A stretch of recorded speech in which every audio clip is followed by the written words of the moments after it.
politics now. Hillary Clinton is recovering from pneumonia and so will not be attending previously scheduled events in California today and tomorrow. Yesterday, the Democratic nominee appeared to stumble as she got into a van, a part of her motorcade, following a remembrance ceremony at the 9/11 memorial here in New York City, an event that she did leave early. Her doctor then released a statement saying, in fact, Clinton had been diagnosed with pneumonia on Friday, which means the campaign waited 2 days to disclose the illness. In an interview this morning, Donald Trump was asked for his response.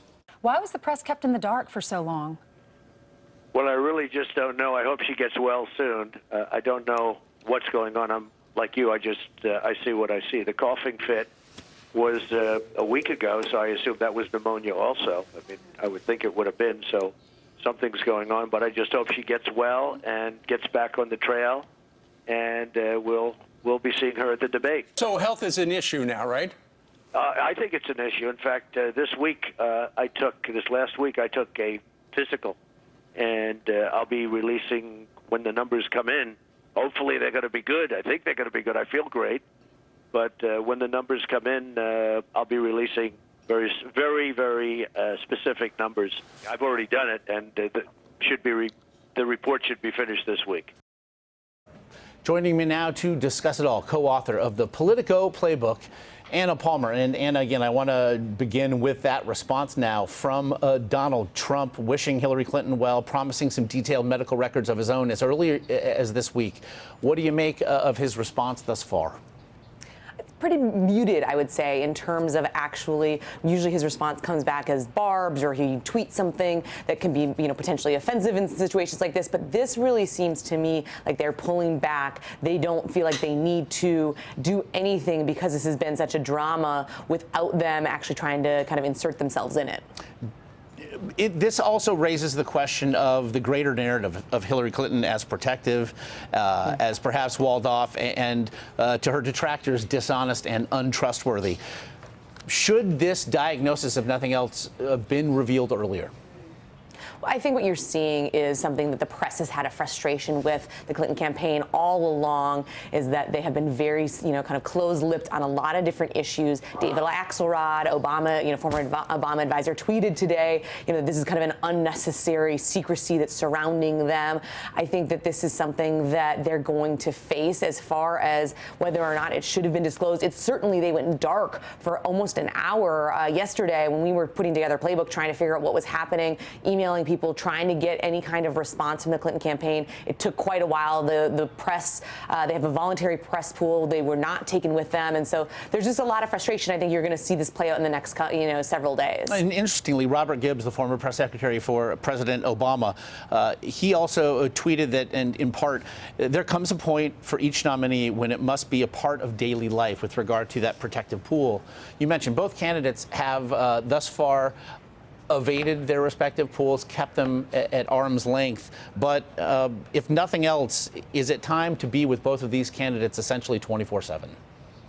I certainly think the press, myself included, feel like it is definitely time. I was in the press pool with Romney last cycle. He had it by this time. It is something that I think they find very annoying. It's not, being covered by the press on a 24-hour basis and having to notify them at every moment where they are is not something that candidates like to have to do. But it is time. I mean, this is a great example where, frankly, the press was kept in the dark. No one knew where she went for almost an hour. It's pretty unprecedented at this state of play, in this election cycle. Prior to the health scare, of course, it had been Clinton's comments regarding Trump supporters that had dominated the headlines. She has since apologized for that, saying that half of his supporters could be categorized into a basket of deplorables. I do, though, want to play for you the response of Trump's campaign manager, Kellyanne Conway, this morning, and talk about it on the other side. What's not okay is for Hillary Clinton to malign the character and the intention of millions of people, Mika, and then pretend she's apologizing by repeating the same criticisms. She could have just said, I'm sorry if I offended anyone, or, to coin a phrase in North Carolina last month, I regret causing personal pain. She didn't say that. She said, I shouldn't have said half. She's quibbling with the numbers. She's not apologizing to hardworking Americans for calling them all these terrible insults. And you know what? The problem for Hillary Clinton is when you see her in her own words, when you see her yesterday and when you see her on Friday night in front of the people at Cipriani who were laughing, and shame on them as well, by the way, who were laughing, they think it's so funny. When you see her in her words, she can't go back and blame the vast right-wing conspiracy. That's Hillary Clinton. Speaking of numbers, Anna, Trump has since called this Clinton's 47% moment, of course, referring to Mitt Romney's comment in 2012. He also has called this the biggest mistake of the political season. Do you agree? I don't know if it's the biggest mistake of the political season. I think if you look at a lot of the comments that Donald Trump has made, he certainly has had many gaffes, or and has had things that he hasn't walked back in terms of offending certain demographics and different kind of things like that. I would say I don't think you're going to see Hillary Clinton walk this back. I think that she has said these comments, whether or not she says the basket full and uses that phrase again, probably not. But she has made criticizing the alt-right and a lot of Donald Trump supporters a major theme that I expect to run through the rest of this campaign. Anna Palmer, co-author of Politico's Playbook. As always, we appreciate it. Thanks.